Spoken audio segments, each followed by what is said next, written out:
राष्ट्रवादी काँग्रेस शरदचंद्र पवार पक्षाचे राष्ट्रीय अध्यक्ष असलेले शरद पवारांनी आज एक महत्त्वाचं विधान जे आहे ते सभेमध्ये केलेलं आहे। महत्त्वाचं म्हणजे संधी साधू लोकांसोबत पुन्हा आम्ही कधी जाणार नाही आणि संधी साधू लोकांना कधीही पक्षात घेणार नाही अशा पद्धतीचं वक्तव्य केलं आहे। आपल्यासोबत अजित पवार यांच्या राष्ट्रवादी पक्षाचे मुख्य प्रवक्ते आहेत आनंद परांजपे।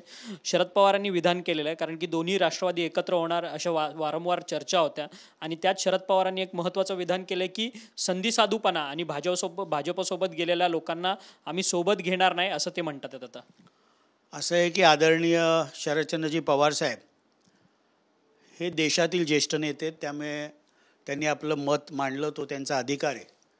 त्यांच्या पक्षाची पुढील वाटचाल कशी असावी, कोणाबरोबर युती करावी, आघाडी करावी, हा सर्वस्व त्यांचा अधिकार आहे।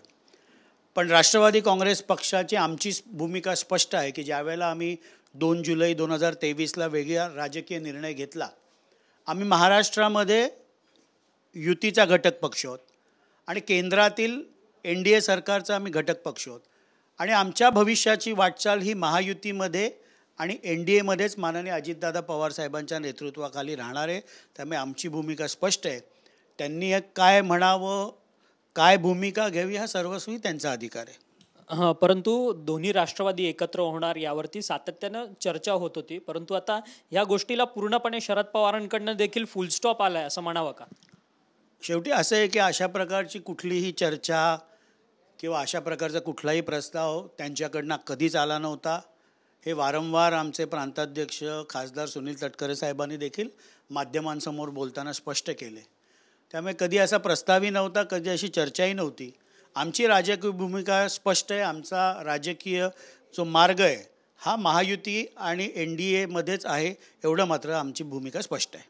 गेल्या काही दिवसांपासून रायगडच्या पालकमंत्री पदावरून वाद आहे। खरं तर भरत गोगावलेंनी थेट तुम्हालाच आव्हान दिलेलं होतं की तुम्ही बांधकाम सभापती, म्हणजे तुम्ही आव्हान दिलेलं की बांधकाम सभापती असताना तुमचे भ्रष्टाचाराचे घोटाळे आम्ही बाहेर काढू म्हणून, परंतु त्या उत्तरात भरत गोगावले यांनी थेट तुम्हाला आव्हान दिले की माझे भ्रष्टाचार काढून दाखवा, तर मी माझा राजीनामा मंत्रिपदासहित आमदारकीसहित देईन आणि अन्यथा नाहीतर माझे भ्रष्टाचार नाही काढले तर आनंद परांजपे स्वतःचं तोंड काळं करणार का, असं थेट आव्हान दिलं।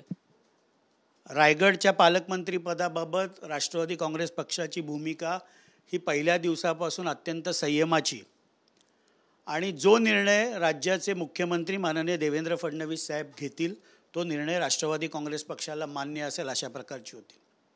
पण काही दिवसापूर्वी टू द पॉईंट या मुलाखतीमध्ये पुन्हा एकदा शिवसेनेचे रायगडमधले मंत्री भरत गोगावले यांनी राष्ट्रवादी काँग्रेस पक्ष आणि खास करून प्रांताध्यक्ष खासदार सुनील तटकरे साहेबांबद्दल विधान केलं की सिंचनाची फाईल कुठे आहे, ती मी 7 दिवसात शोधून काढीन, कुठे अडकले। आणि त्यांनी हल्ला केल्यानंतर शेवटी आम्हालाही प्रतिहल्ला करावा लागेल। त्यांनी ती फाईल शोधून काढावी, मग मी त्याला उत्तर देईन। आम्हाला हे वाढवण्यामध्येही रस नाही, कारण राष्ट्रवादी काँग्रेस पक्ष हा महायुतीमध्ये अत्यंत संयमाने युतीधर्म पाळणारा पक्ष आहे। बाकी माझ्याबद्दल त्यांनी व्यक्तिगत टीका केली असेल तर आनंद परांजपेचं चरित्र, चाल आणि चेहरा हे स्वच्छच आहे। खरं तर आज सुधाकर बडगुजरांचा पक्षप्रवेश भाजपमध्ये झाला आहे। महायुतीमध्ये सुधाकर बडगुजर आलेत, भाजपमध्ये आलेत, अर्थात तुमचं 3 पक्षांचं महायुतीचं सरकार आहे आणि एकीकडे बडगुजर हेच 93च्या बॉम्ब ब्लास्टमधले जे आरोपी आहेत सलीम कुत्ता यांच्यासोबत पार्टी करताना दिसलेले होते। त्यावेळेस हिवाळी अधिवेशनामध्येच भाजपचे नेते आणि मंत्री असलेले नितेश राणे आणि त्याचसोबतच इतर सगळ्या आमदार मंत्र्यांनी बडगुजरांवरती आणि संजय राऊतांवरती मोठी टीका केलेली होती की देशविघातक लोकांबरोबर ही सगळी लोक मंडळी बसलेली आहेत, त्यामुळे हे देशद्रोही आहेत आणि दहशतवाद आहेत अशा पद्धतीने टीका केलेली। मुख्यमंत्री देवेंद्र फडणवीस यांनी देखील सांगितलं की संवेदना यांच्या सगळ्या मेलेल्या आहेत, ज्या 93 बॉम्ब ब्लास्टच्या दहशतवाद्यांबरोबर हे सगळ्या पार्ट्या करतात आहेत। मग आता महायुतीत पक्षप्रवेश होतोय, याबद्दल काय म्हणजे मित्रपक्ष म्हणून भूमिका काय? नाही, शेवटी भारतीय जनता पार्टीमध्ये कोणाला प्रवेश द्यायचा, कोणाला घ्यायचं हा सर्वस्वी त्यांच्या पक्ष नेतृत्वाचा अधिकार आहे। आणि आज त्यांचे प्रांताध्यक्ष महसूल मंत्री चंद्रशेखर बावनकुळे साहेब आणि कार्याध्यक्ष रवींद्रजी चव्हाण यांच्या शुभ हस्ते त्यांचा प्रवेश झाला आहे। त्यामुळे भारतीय जनता पक्षाने त्यांना प्रवेश देताना विचार करूनच घेतला असेल। त्यांनी कोणाला प्रवेश द्यावा किंवा कोणाला पक्षात घ्यावं याच्यावर राष्ट्रवादी काँग्रेस पक्षाने टीका टिप्पणी करायची गरज नाही. धन्यवाद, तुम्ही आमच्याशी बातचीत केली. खरं तर दोन्ही राष्ट्रवादी एकत्र होणार नाही, अद्यापही कोणता प्रस्ताव असा शरद पवारांच्या पक्षाकडनं आमच्याकडे आलेला नाही.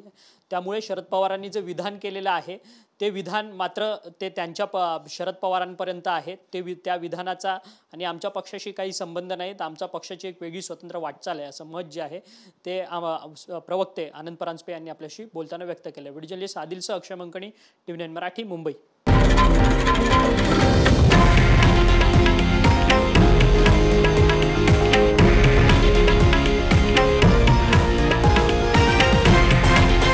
हे आहे देशातील नंबर 1 न्यूज नेटवर्क आणि आपण पाहत आहात TV9 मराठी, एकमेव.